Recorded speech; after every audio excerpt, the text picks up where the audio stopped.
Welcome to EBR's AI Compass, Smart, Safe, and Fair. The goal of this interactive video is to give every EBR staff member a clear, shared understanding of how to use artificial intelligence tools responsibly to enhance teaching and learning across our district. We are EBR's instructional technology team, and our mission is to help every school use technology in ways that truly enhance teaching and learning.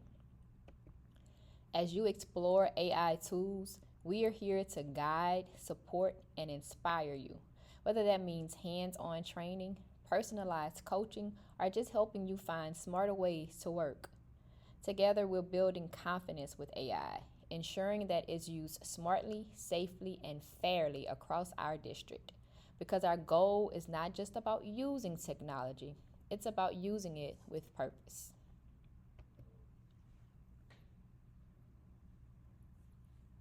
So our overall goals of why we are here today is to make sure that we define AI and our human control principle, apply ethical use and check for accuracy and bias, protect student and staff data, use district-approved AI tools, and locate the full EBR AI guidance and resources. So you may be asking yourself, why now? It's because AI is now transforming how we teach, plan, and communicate. It opens the door to more personalized learning and helps us work more efficiently. But it also brings in new ethical and practical challenges that we will need to navigate together. AI itself isn't new. We've been using AI for years now.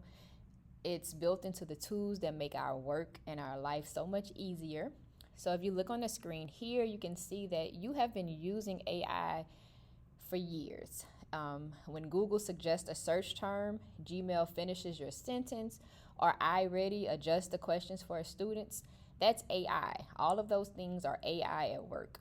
It recognizes patterns and it predicts what you might need next, and then it learns from the experience to make everyday tasks faster and smarter. This brings us to the newer type of AI, which is called generative AI, or Gen AI for short. Most of the times you will see Gen AI. Unlike traditional AI, which analyzes data or predicts outcomes, Gen AI creates something brand new.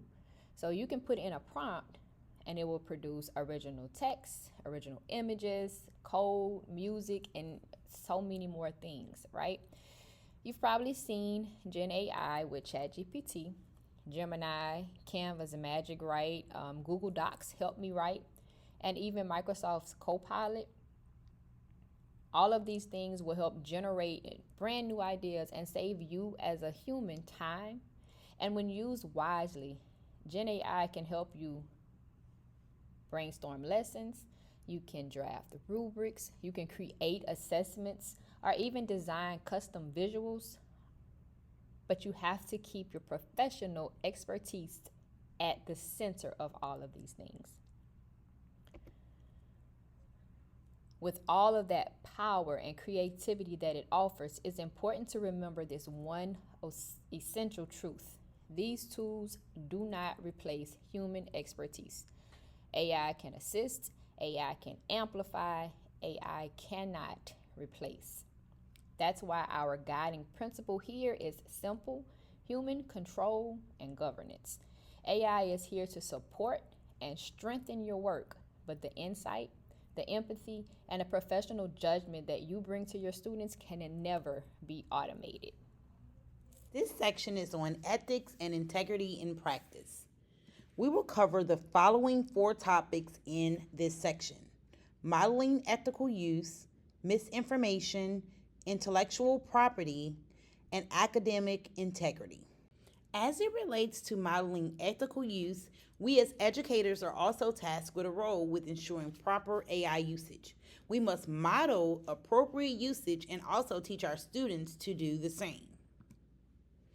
Up next is misinformation. This says, please note, AI tools can and will make mistakes. Then it gives tips to always consider, like one, vet the information. As an educator, this should actually be a best practice. We should always vet all information and resources before distributing it to students. For example, if you find a video that can be used as a resource for a lesson, it is your responsibility to watch the video in its entirety and make sure that it is accurate, appropriate, and aligned to the lesson. The second bullet says, always use your professional judgment. And lastly, adapting the mindset that AI is used to support and inspire. For me, I often consider AI as the perfect planning partner or even as the perfect teacher's assistant. So just remembering to utilize AI to support. With AI usage on the rise, especially in academic settings, new concerns are being raised about authenticity. With increased concerns about AI generated assignments being authentic, brings us to intellectual property, which refers to creations of the mind, which are things that individuals invent, write, design, or create. With AI usage increasing, so are challenges concerning intellectual property. Since there are laws in place that protect the intellectual property of others, that's enough motivation in itself to only use AI to brainstorm, enhance, or inspire ideas. Lastly, we have academic integrity, which is a really important topic as it relates to AI usage in the world currently. Educational institutions worldwide are developing guidelines and policies that support academic integrity. In the age of AI, it has become essential to ensure that students as well as educators use AI responsibly and honestly. Now, let's talk about something incredibly important as we integrate AI. We'll explore how to ensure fair access and use of these powerful new tools for all our students. First, let's confront the challenge of AI bias. Why does it happen? Simply put, AI systems learn from data that humans create, and this data often carries historical and societal biases. This means AI tools can unintentionally perpetuate different stereotypes using the inputs from human data. This image visually explains it. Biased data goes in, and unfortunately, biased outcomes come out, affecting how AI interacts with different groups related to race, gender, culture, and ability. Everyone must be aware of this risk and critically examine all AI tools and their outputs for potential bias. Please make sure to review the responses before using it. Now, our commitment to equitable use. While AI offers amazing potential for personalized instruction, we must ensure it serves every single student. This means guaranteeing all AI tools are accessible and effective for students with disabilities, adhering to Section 504 and IDEA, and for our English learners. Remember this, relying on AI without human oversight can easily deepen existing inequities, not solve them. Our professional judgment is the most critical factor here. It's our expertise that ensures equitable outcomes for every learner. As educators, we are always looking for innovative tools, and right now, AI is at the top of our minds. Think of student and staff data protection as a fundamental part of the classroom environment, just like safety drills or mandated reporting. Protecting student and staff data is not optional. It is a non-negotiable legal and professional requirement. These laws directly impact the tools you can use in your classroom and how you use them. First, FERPA protects all students' education records, such as grades, enrollment, and disciplinary actions. We must be hypervigilant that when we use AI to help with these tasks like feedback or generating reports, we do not expose this personally identifiable information or PII to unapproved services. Second, COPPA is critical, especially for our elementary teachers.